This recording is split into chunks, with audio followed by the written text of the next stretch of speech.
तमाम भोजपुरी बिरहा सुनने वाले प्रेमी भैया लोगन के, चाचा भैया दादा सबके हम गाय कलाकार रविंद्र यादव मस्ताना हार्दिक हार्दिक अभिनंदन वंदन स्वागत करते हैं, नमस्कार प्रणाम करते हैं और आप लोग के सामने हास रस के गीत सुनाने जा रहे हैं। भूमिका के लाइन लगल मास्टर।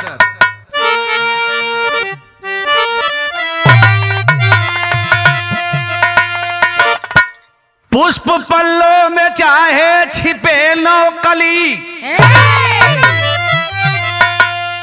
पाके मधुमास बाहर निकल जाती है। लाख पहरा लगाए उसे बागवा, देख मकरंद को फिसल जाती है। क्यों अदा के सजा दे रहा बागवा, अरे जाम के बदले थोड़ी जहर चाहिए। तारीफ करके मर जाऊं जाने कसम, मरते मरते एक तिरछी नजर चाहिए।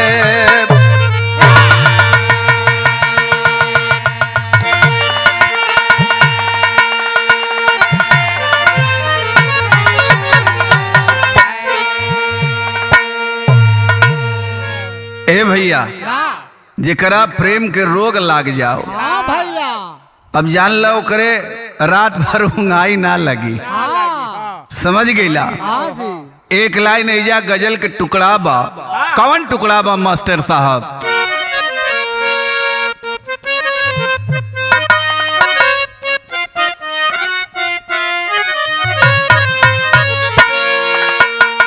अरे मुझसे मुहब्बत का, अरे मुझसे मुहब्बत का अरे इजहार करती, अरे काश कोई लड़की हमें प्यार करती।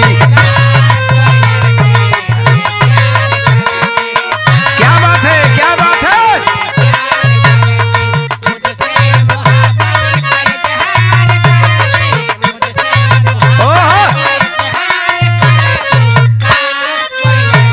हमें प्यार करती,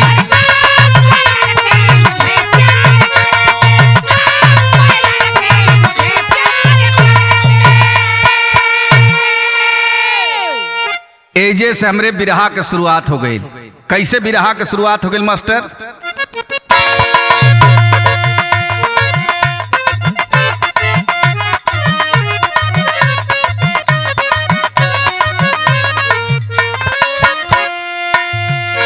चंदन माँ बाप का एकलौता संतान रहा, गजब के सूरत ये विधि का विधान रहा।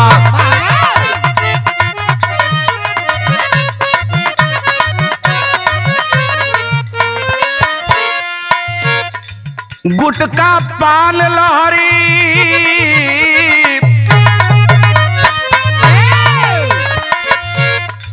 गुटका पान लहरी दिन भर खा डोले, गुटका पान लहरी दिन भर खा डोले। गुस्सा में बाबूजी एक दिन गरिया बोले,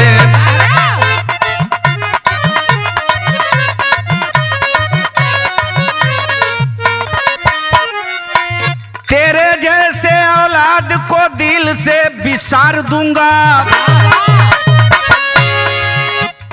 तेरे जैसे औलाद को दिल से बिसार दूंगा। बिना औलाद के जिंदगी गुजार लूंगा।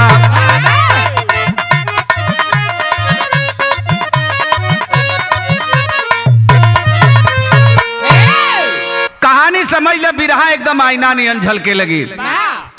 बंदन यादव, बंदन यादव के कहीं लड़का अब बड़ा प्रेम से वो लड़का के नाम रखले रहलन चंदन यादव। धीरे धीरे जब चंदन जवान हो गई तो डेली जान लिया लोगन पान खा के गुटखा खा के आजकल देखते बड़ा समाज। हाँ भैया। वही तरह पान गुटखा लहरी सब खाए लागल। एक दिन बंदन यादव जी अपने लड़का चंदन के समझावे लगलन, हे बेटा अरे ऐसे क दिन चली रे, अरे घरों के कुछ काम करा। ओकरे कुछ समझ में ना आयल, फिर वही रफ्तार में बा। एक दिन बंदन यादव करा के पकड़लन, मार 2-3 झप्पड़ मार दिहलन। खिसिया के जवान लड़का जवानी के दहलीज पर कदम रखले बा, घर छोड़ के एकाएक भाग गई। आ चल गई परदेश में। आज जब परदेश में गई 5-6 दिन जौन बा घुमलस, कहीं नौकरी ना मिलल। एक दिन एक दुकान पर बैठ के दुकान वाला से कहत बा, का कहत बा तरज के लाइन बा मास्टर।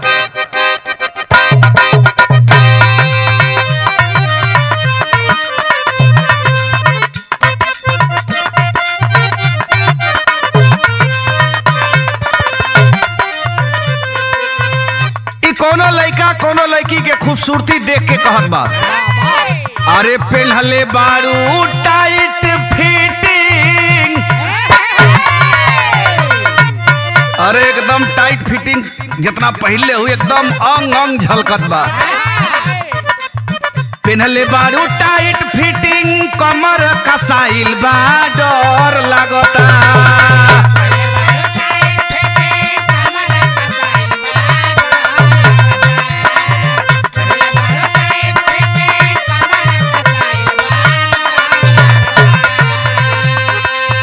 पहले बारू टाइट फिटिंग, कमर कसाइल बा, डर लागता, ए डर लागता। तहरा चोलिए में मिसाइल बा, डर लागता।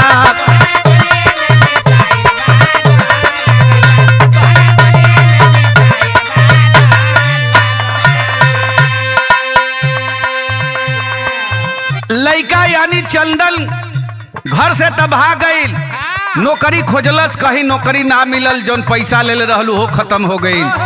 दुकान पर बैठल बा और दुकानदार के देखत बा कि बड़ा नाश्ता बनावत हवन। प्रेम से कहत बा लइका, का कहलस,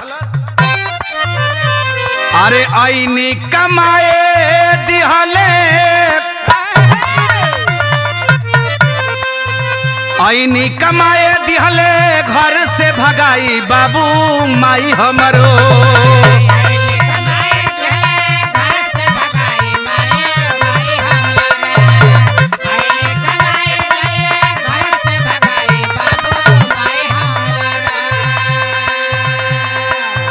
आईनी कमाए दिहले, घर से भगाई बाबू माई हमरो, हो बाबू माई हमरो। भैया देबा कुछ खी आई बाबू माई हमरो।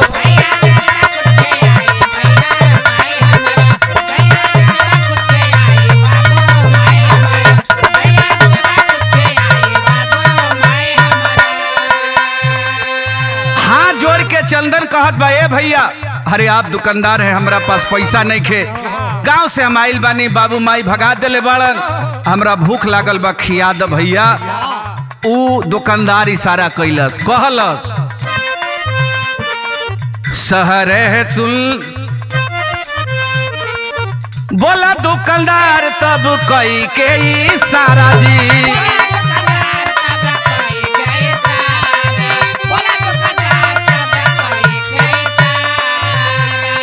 ना याद रहे, बोला दुकानदार तब कोई के इशारा जी।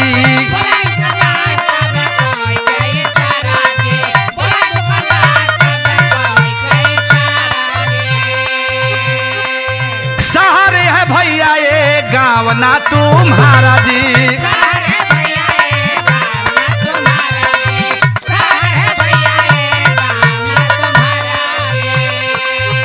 दुकानदार कहला से, ये कोई यहाँ धर्म खाता की दुकान नहीं है, ये गांव नहीं है, ये शहर है, हमें पैसा चाहिए। चंदन कलश के हमरा के पैसा नहीं खे, ये बाबू हमके खिया दो, बड़ा भूख लागल बा। तब तक से चंदन के हाथ में वो अंगूठी देखलस, वो दुकानदार एगो अंगूठी, कलश कि तुम्हारे पास धन है, तुम देख नहीं रहे हो। का कहलस, अरे दे के अंगूठिया ले बाप, दे के अंगूठिया लेबा तू अब खाई बाबू माई हमरो।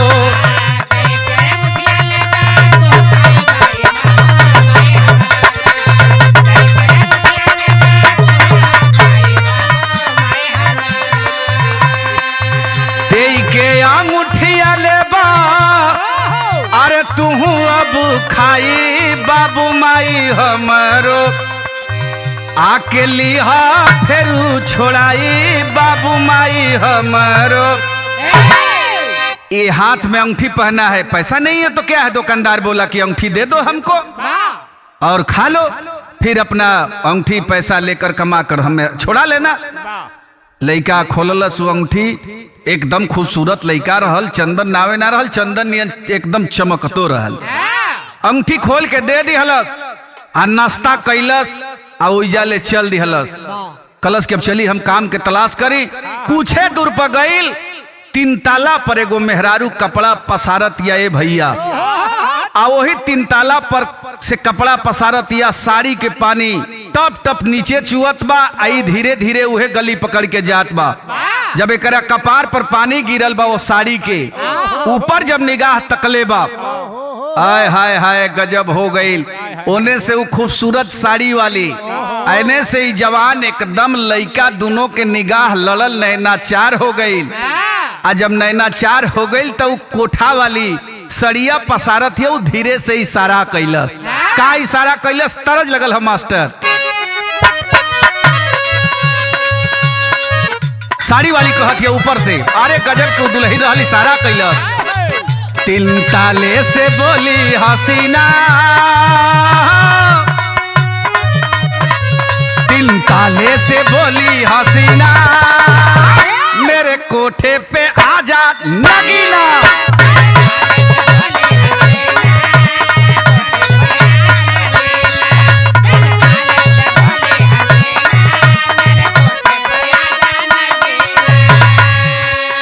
कमलेश भैया जान लिहल, लड़का इशारा पौलस, वो बेचारा नौकरी जो हत बा देखलस के भाई बड़ा निमन मेहरारू बिया, इशारा करतिया। धीरे धीरे सीढ़ी पकड़लस, 3 ताला पर पहुंच गई। उ मेहरारू पूछल कहाँ घूमत, कहाँ ले आइल बड़ो? मैं कहानी बतौलस। कलश की नौकरी जो हता नहीं, मेहरारुआ कलश की एकदम तार नौकरी फिक्स हो गई। का कहलस? अरे आओ हमसे प्यार करो। का कहलस?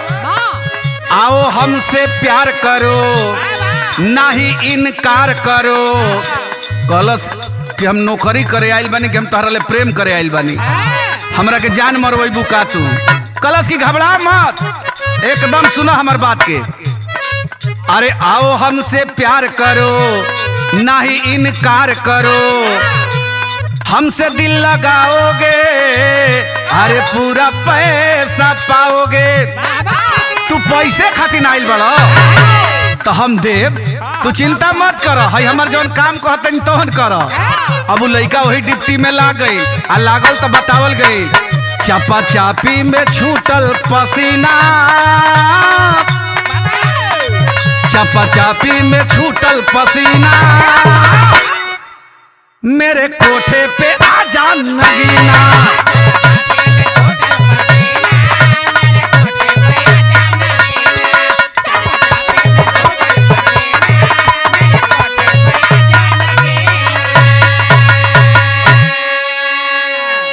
अब जौन चाही तौन मजा लिहल से धनंजय भैया, छोटे भैया, अमरनाथ भैया, देखा सुरेंद्र बाबू, अरे मजा लिहलस। आ मजा लिहलस तो दुल्हन 100 रुपया दिहलस। आइल एकदम भगले भगल गर्मी आइल बा। कलश की पहले नौकरी क्या करे के बा, अंगूठिया देले बानी, पहले उनकर छुटका ली देले बानी, वो दुकनिया पहले छुटका ली। पहुंचल कलश, ए भैया करके संभोग दुल्हन से कुछ पैसा वो पाया है, करके संभोग दुल्हन से कुछ पैसा वो पाया है, खुशी खुशी दौड़ा ग्वाला दुकान पर आया है। पहुंचल दुकान पर, कलश भैया हमार अंगूठी द, आई अपन पैसा ला। कलश दुकानदार के भैया करीबन 2 घंटा पहलवा एकरा एको पैसा ना रहा। आ एकरा 100 रुपया मिल गई, लगत बा कहीं ले पॉकेट मार दिहलस। कहता ग्वाला अंगूठी दे दो, दुकानदार रिसियाया है। कहता ग्वाला अंगूठी दे दो, दुकानदार रिसियाया है। घमंडी चोर लवारिस कहाँ से रुपया पाया है। अभी तोरे के खाए के पैसा न रहा, आखिर पैसा कहाँ ले आ गई। बेचारा अहिर जात रहले भैया। कहल जला कि अहिर जात के मन बड़ा पवित्र होला। सीधा बात कहे लगल के अरे भैया तू नाश्ता करोला, हम अगवा गए नहीं। 3 ताला पर एगो मेहरारू रही, गजब के रही। बतावत बा दुकानदार से, का बतावत बा, तरज बदल गई मास्टर।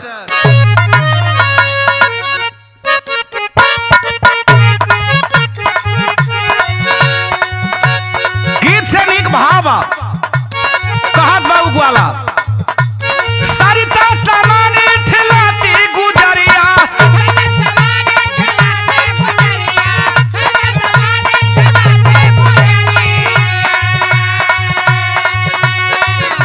सागर से दिलवा मिलवले बे। मालूम होला वो कर मौगा मरद बा, मालूम होला वो कर मौगा मरद बा। कालू हमके बोलवले बे।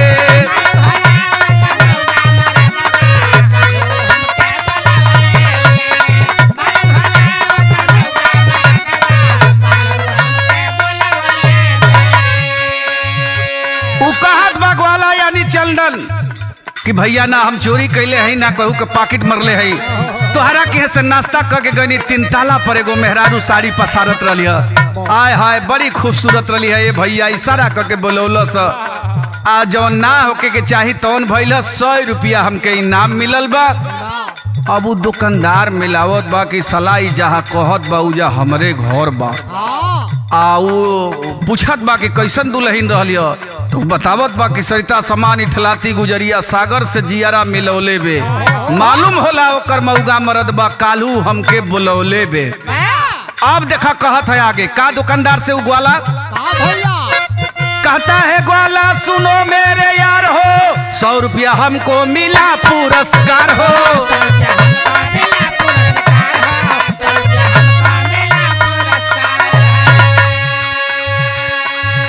ओ कर सूरतिया कर जवा में साले,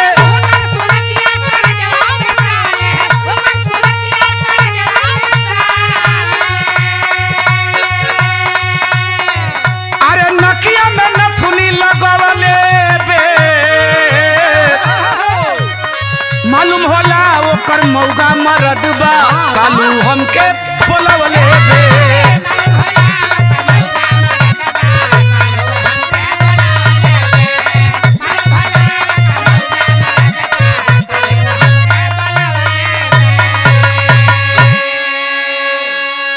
कलश दुकानदार की जैसन इशारा करत बा वैसे तो हमरे घर बा। पूछत बा कि अच्छा ई बताओ का पहनले रही, तो नाक में नथुनी पहनले रही, हाथ में मेहंदी लगौले रही।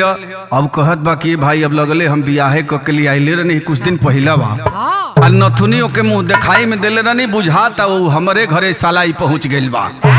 अब एक लाइन और ग्वाला बतावत बा, पानी बिना जैसे तड़पे मछरिया, वैसे मरद बिना ऊ हो गुजरिया।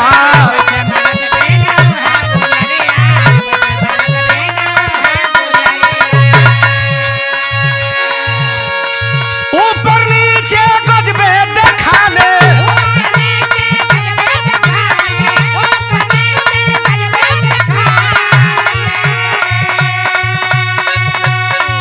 अरे पौआ में पायल लगवली भी। मालूम होला वो कर मौका मरद बा, कालू हमके बोलवले बे।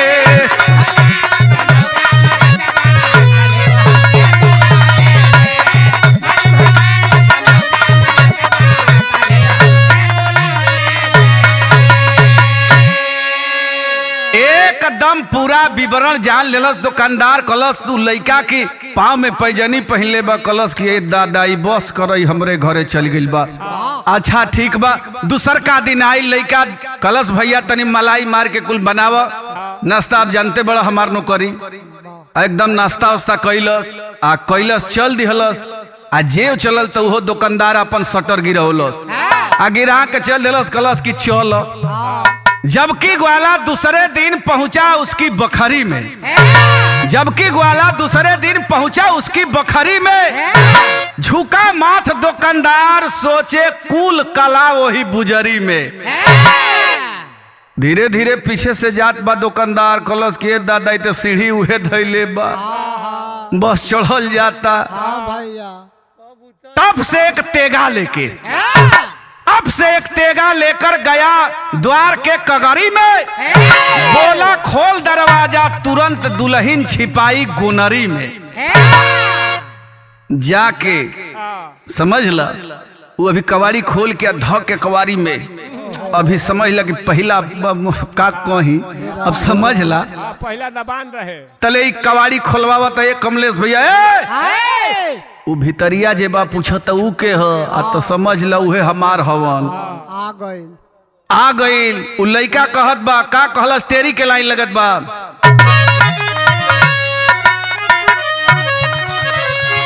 कहलस उ लइका की खूंटा मोर तोहरे खेत में गड़ी जानला उ तो प्रेम में धैले बा जान लिया लोग न कहत बा कि खूंटा मोर तोहरे खेत में गड़ी जैसे गुड़ के कुंड में लटका है अब चूटा। ये कवारी में पकड़ ले बा तब तक वो आके कवारी खुलवावत बा।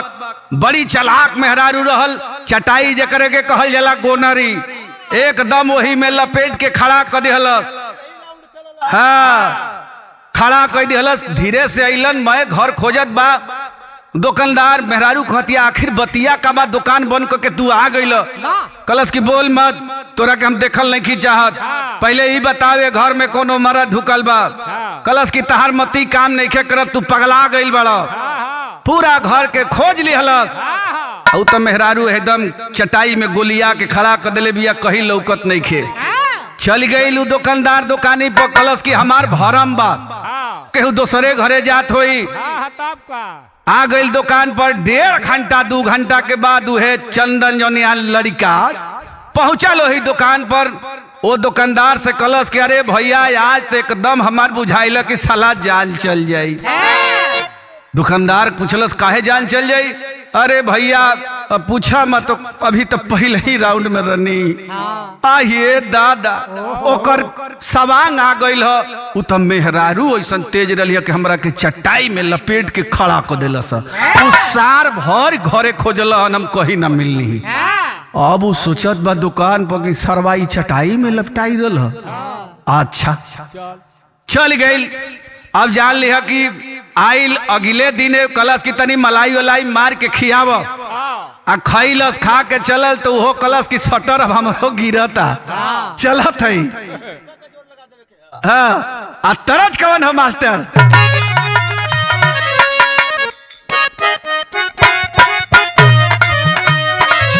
उहे तरज बा एकदम जवान लड़की भाई लेके सीना के सटा के चलत बे। कौनो मनचला लड़का देखलस कहल फाइल के दबा के लेके सीनावा के जरिया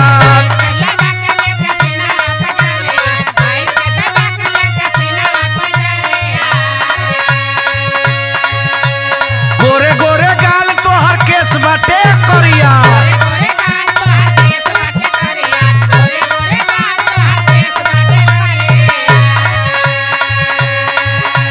फाइल के दबा के लेके सीनावा के जरिया गोरे गोरे गाल तोहर केस बाटे करिया। केने पढ़े जालू तोहर केने स्कूल बोला बोला बुलबुल।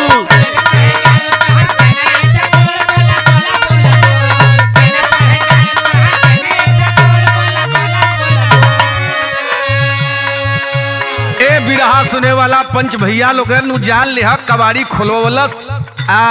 हम बताइला कमलेश भैया लाकिट के गर्मी जाकिट के गर्मी असला पाकिट के गर्मी ये अढ़ाई नानो हो।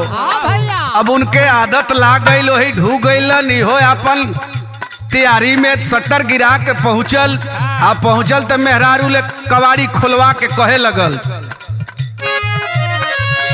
बोला दुकानदार तब नारी से बचनिया,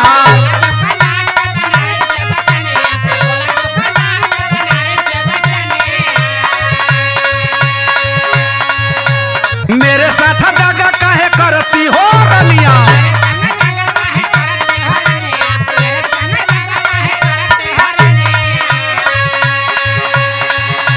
बोला दुकानदार तब नारी से बचनिया, मेरे संग दगा काहे करता धनिया।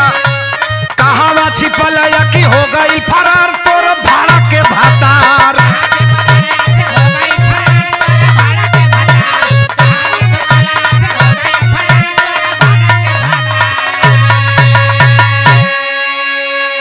कहलस के कबाड़ी खोल, कबाड़ी तो मेहरारू खोल दिहलस आ खोल के बड़ी चालाकी कैलस। जान लिहा लोगन क्यों करा के जिसे कोठिला के चाउर होला ना वो मेले खत्म हो जाला, वही में बैठा दिले हिया। अब बैठा के चारों ओर खोज लिहलस। कलस की सालवा जीन हका यही घरवा में ढुकता, हम साला खोजते रह जाता नहीं, बुझाते नहीं के कने चल जाता। मेहरारू कहत कि हम देखा था नहीं 4-5 दिन एकदम तू पगल आइल बड़ा, तू दुकान पर ध्यान नहीं खदे, ज्यादा घरवे पर ध्यान देता। का बात बा? कलश की ढेर मत बोला, हम जाना तनी तोहार रहन, ए घर में केहू ढुकल हो। मेहरारू कलश की खोज ला। कलश की अगर दुकानदार कलश की अगर भेंट जाई ऊ ताज ओकर बुखारे उतार दे। जान लिहा अब खोजलस, चल गई दुकान पर जाके अपन प्रेम से बैठल बा। 2-3 घंटा के बाद वही तरह गर्मियात पहुंचल चंदन जादव। जान लिहा लड़का जवान पहुंचल। कलश के अरे भैया हो भैया, ये भैया आज तो एकदम साला बुझाइल कि अब तो छुरा छुरी लेके पहुंच रहा हो, बुझाइल कि जाने हमार चल जाई। मगर मेन वक्त पर बड़ी मेहरारू चलाक बिया, कोठिला में चाउर मारल कलश कि घुस जाए ही में, वही में हम घुस गए नहीं, हमरा वही में रही, हमर जान बच गई हो। हमरा के तनी लस्सी पियाव। अब ऊपर मिजाज गरम होता। कलश की सार तू लस्सी पिया तरम, अब तो हर जाने लेवे के हम फेरा में बानी। अब धीरे धीरे काम बढ़े लगल। अब जान लिहा लोगन फिर बिहान भइल, फिर आइल लइका। कलश की आज तनी मलाई मार के ज्यादा खिया, बड़ा भाई डिप्टी होता जानला। कलश की आज तू सार खाल, आज कहीं रह तारा के जो के बिना कटले छोड़ब ना। पहुंच गई। आज जब पहुंच गई घर में पहिलकी, अभी जान लिहा लोगन चुमा चाटी समझ ल कौन चीज कही। अभी पहिलका दौर एकदम चलत बा, तले ही पहुंच गई। ले ले बा फरासा। कलश की आज यही फरसा से सार के काटब कहाँ बाड़न। बाहरे मेहरारू देखो कैलस का, मगर उ जाके पहले पूछत का पूछलस, तरज के लाइन बा मास्टर।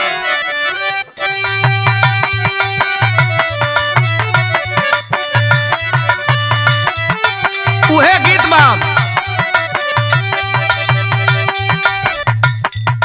कवन गजरिया गजवती हलसी हो, कवन गजरिया गजवती हलसी हो, हमर दुल्हा पगलैले।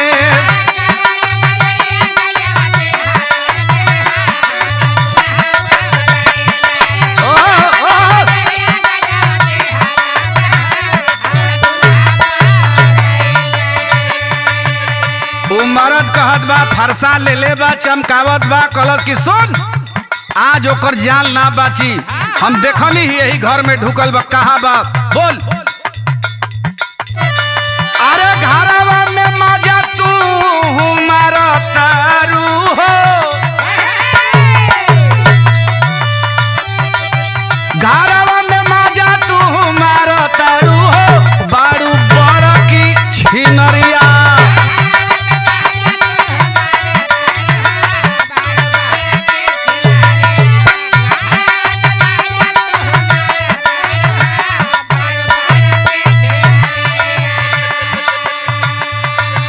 हमरो करे जावा तू जरा तारू हो,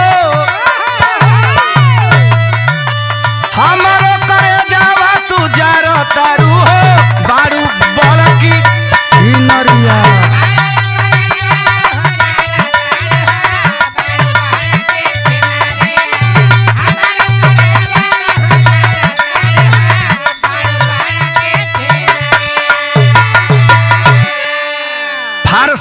लेके भैया लोगन घर के खोज दिहलस, कहीं ना मिलल। अब कलश की कोनो उपाय नहीं खे, देखा ये पेट्रोल लेके मंगावलस, पेट्रोल मंगावलस। कलश की घबरा मत, पेट्रोल लेके आवत है। गाइल पेट्रोल लेके आइल, आ पेट्रोल लेके वही घर में लागल छेरी के। कलश की सुन, ए घर में अगर हम कहतानी कि बता मरद कोनो ढुकल बा, उ कहती है मेहरारू की नइखे ढुकल, तो कलश की ठीक बा बहरे निकल। मेहरारू से कलश की तो बहरे निकल, हमें घर के हमरा बाप के ही घर हम करा के फूंकब। आ ये भैया बड़ी चलाक मेहरारू रहल, गजब के जौन संदूक मिले लगौना में बड़का बक्सा, वही बक्सा के 4-5 गो काटी काढ़ के काटी आ कलश की यही में रह आ सांस हेजे ले ली हो। 10 मिनट के बाद तो हम ठीके कर दे। वो बेचारा सांस लेता में यही कहता कि पेट्रोल ले आइल बनी, मैं घर फूक अब चलो बहरी। कलश की अब का होई, अब तो सीधा जरही के न पड़ी। आज कोनो उपाय नहीं खे, आज हमार राम नाम सत्य होखे वाला बा। अब जान ली लोगन मेहरारू बड़ी चलाक रहल, तिरिया चरित्र के दैबो न जाने। कलश की अगर घर तोहरा बाप के ह पेट्रोल ले जरावल चाहत बाड़ा तो सुन लो, भाई बक्सा हमारा बाप के हो, हमारा बाप के निशानी हो। अगर मर्द हो तो घर में आग लगा दो, हमारा बाप के बक्सा घर के बहरी कर दो। क्या बात है बहादुर। जान ली हो लोगन की अब तो कहलस कि हे भगवान कोनो उपाय लगाओ, जान बाचो। 4 गो बोलौलस मरद, आ चारों मरद जब लगलन चारों किनारा टंगलन तो डरा गई, लागल छल छल वही में से मुते। आज जब चारों के देही पर पड़ल जे उठौले बा, उ पूछता रे भौजी कैसन बक्सा हमार पानी गिरत बा। उ मेहरारू कलश की खबरदार घर से बहरी एकदम रखी हा लोगन। आ ये दादा हमार बाबूजी लगले गंगा सागर गोई रहलन, गंगा जल लेके आई रहलन। आ ये दादा बुझा तक तो हलो हलसा के गिरा दिहल लो गंगा जल हो। उ लगलस हे गंगा जी जय हो, हे गंगा जी जय हो। देखा होत का बाल हा के लाइन लगत हो मास्टर।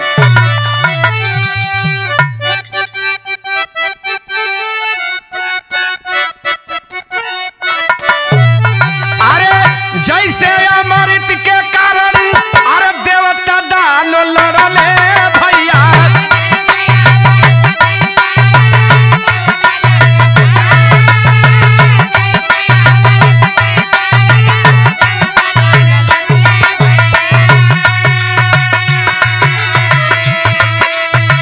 वैसे सब लड़े लगले देखा ऋषिया,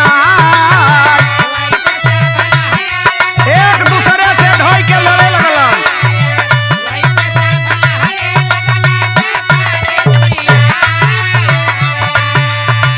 गंगा जी के पानी आसा माझ सब लगवा भैया,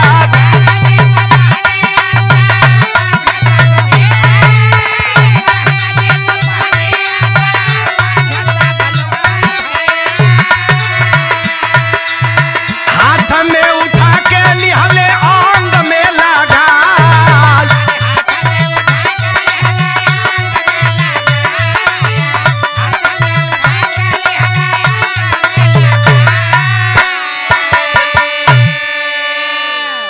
घर में जौन बा आग लगा दिहलस, बम बम घर करे लगल, पेट्रोल छिड़क दिहलस, जरे लगल। बक्सा उचारो बहरी लेके गईलसन, पानी गिरत बा। मेहरारू चलाक रहल, कलश की सुनो धरी हलो मत, पानी जवन गिरत बा पूछत बड़ा लो न कैसन पानी है। हमार बाबू गंगा सागर गईलन, गंगा जल लेके आइलन, उहे गंगा जल के ठेपी लागत बा खुल गई हुई। चारों बक्सा धई के जय हो गंगा जी, जय हो गंगा जी, धन्य है भौजाई तर करा दिहलू।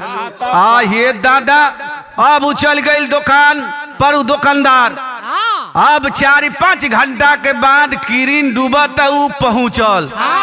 कलश के दादा हमार घर में जर के खार हो गई, ई अभी यही तरह लौकता, एकदम इशार बुझाता जी न हो।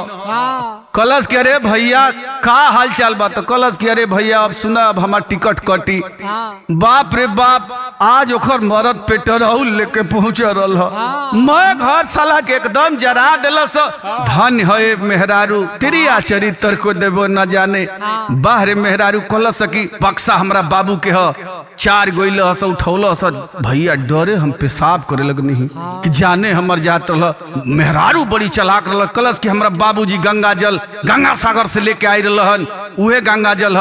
एकदम चारों लगुआ सन देह में लपेटे। जान ले भैया हमर जान बच गए। आखिरी लाइन में उ कहत बा, का कहलस? खड़ी लगल, अरे संदूक में पेशाब किया, अरे संदूक में पेशाब किया, अरे सब नीचे बह गया। गंगा जल समझ कमीना सब पीते रह गया।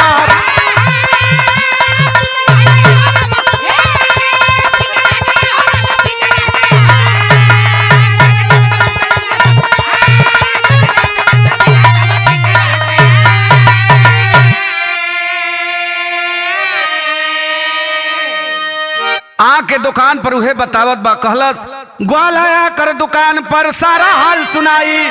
माँ झुका दुकानदार बोला नारी धर्म दुबाई।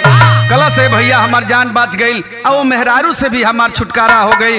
देखो हमार विदाई मिल गई, अब हम ट्रेन पकड़ब, हम अपने गांव पर जाइब।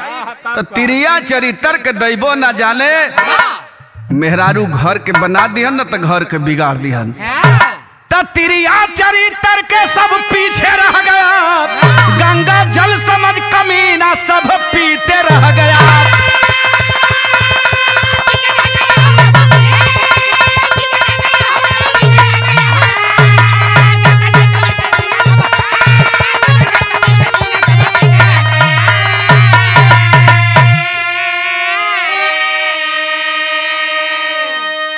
टिकट कटौलस, चली आइल। आज जब चली आइल तो देखा हमरे बिरहा के आखिरी लाइन लगल, गुरु बिहारी गुरु गणेश ग्वाला टिकट कराया। गुरु बिहारी गुरु गणेश ग्वाला टिकट कराया। रामलाल गुरु बचन कहते अपने घर को आया। खूटा मोर तोहरे खेत में गड़ी, खूटा मोर तोहरे खेत में गड़ी। रविंदर मनमोहन के कभी न टूटे नाता, खूटा मोर तोहरे खेत में गड़ी।